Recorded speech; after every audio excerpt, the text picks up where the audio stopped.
Christine, Douglas, Mr. Sun, Mr. Leung, Martin, distinguished guests, ladies and gentlemen.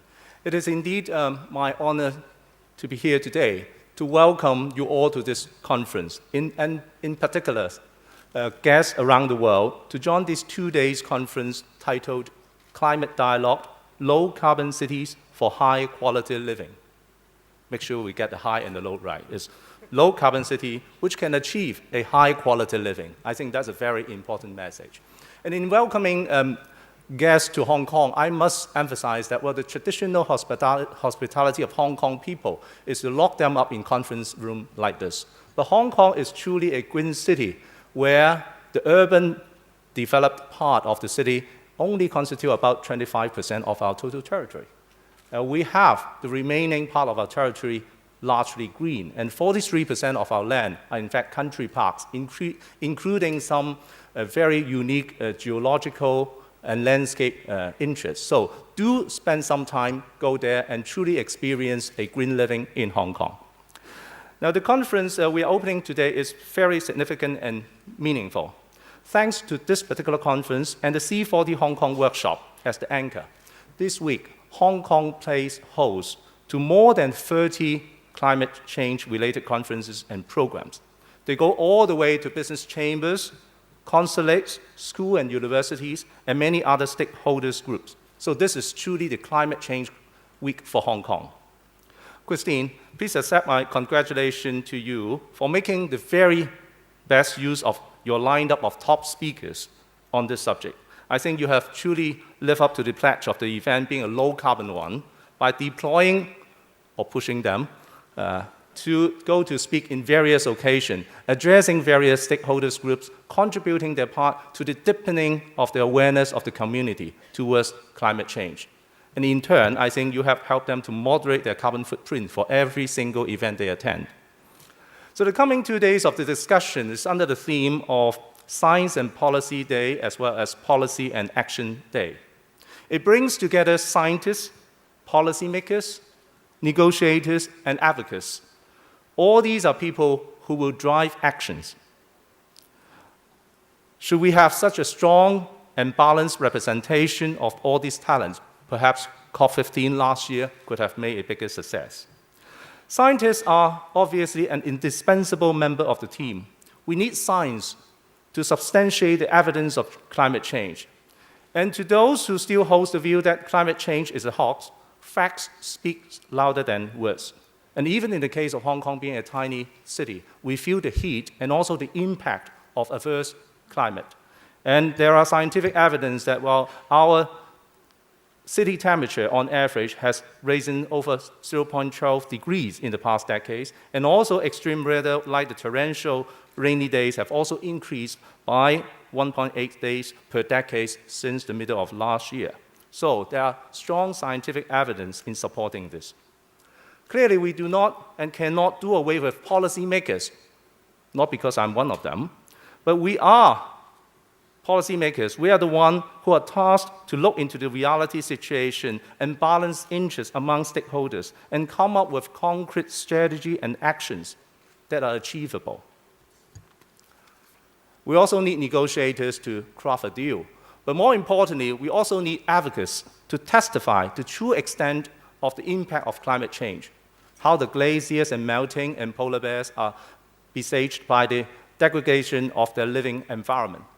And we need the advocacy element to translate the very often difficult scientific language or policy jargon into passionate messages that could easily be understood by the men and women in the streets, students in schools, and people who can make changes like you and me. In devising Hong Kong's climate change strategy and action plan, a consultation document that we rolled out in September this year, this is exactly the same kind of thinking process that we have thrown into. These include the science, the policy deliberation, the internal debate, which is a kind of negotiation, and also the task of communicating the language in engaging our public. And we have just embarked on this very crucial process through this document, the Climate Change Strategy and Action Plan for Hong Kong. We are, in fact, talking to our people on a number of very important questions. These questions include whether Hong Kong's proposed target of 50 to 60% carbon intensity reduction by year 2020 is too high, too low, or about right. It also involved the question of whether the reduction, which could be translated into actual emission cut by up to 19 to 33%, is sufficiently aggressive to bring Hong Kong into a greener and lower carbon city. There are also questions of whether our proposed package of measures, which is primarily focusing on cutting emissions from buildings through enhancing our energy efficiency and revamping our fuel mix, are being an acceptable package that we as a community are willing to take forward. It also involves our targets, whether they are sufficiently aggressive in reforming our transportation by bringing in electric or hybrid vehicles up to 15 to 30% of our entire fleet, and whether this would be an achievable target in making our system greener. And last but not the least, whether our city have sufficiently appreciated the areas of vulnerability and get ready for these challenges brought about by climate change. And renowned climate change scientist Dr. James Hansen could not have made more right when he says, and I quote, "The problem of climate change demands a solution with a clear framework and a strong backbone." He said, "Yes, I know that the halting and reversing of the growth of carbon dioxide in the air requires an all-hands-on-deck approach. That is, there is no silver bullet solution for the world energy requirements. People need to make basic changes to the way they live. Countries need to cooperate. Matters as seemingly intractable as population must be addressed. And in the required changes must also be economically efficient." And he was, in fact, quite optimistic in saying that such a pathway exists and is achievable. So, ladies and gentlemen, let us all put our hands on the deck in our search for that achievable pathway. And I believe that's exactly what this conference is all about. Before I end my remarks, I would like to make a special mention and recognition of some people who are present today. And first and foremost, may I introduce Mr. David Miller, the Mayor of Toronto, and also the chairperson of the C40 conference. I thank him for coming all the way to Hong Kong and also collaborating with us in hosting the C40 workshop in Hong Kong. In the last couple of years, Mayor Miller has been the driving force behind this international effort in bringing cities together, in focusing on what cities can do in combating climate change. And the very presence of he and his team is in fact a very boost to what we have been doing in Hong Kong and also internationally. And I would also sort of thank Mr. Sun and Mr. Leung for, from the mainland coming to join us in this very special event.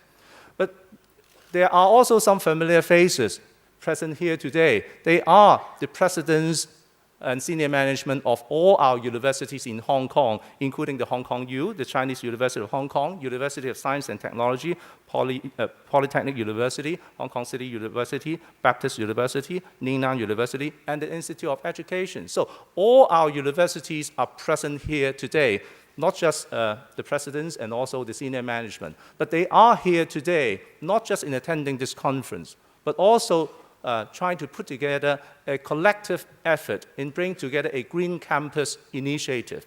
We all know that, well, climate change is something not just for this generation, it is also for our next generation. So there's no better effort by our universities, in addition to doing research and academic work. They are also standing in the forefront, demonstrating the leadership by deploying the students to take Hong Kong into a greener era. So my special thanks for all the presidents and senior management of the university. But we are proud of your effort collectively. We also look upon your continued support and leadership in this regard. So with all this remark, may I wish the conference a big success, and I hope this will also put climate change high on the agenda, not just within the Hong Kong community, but also in this part of the world. Thank you.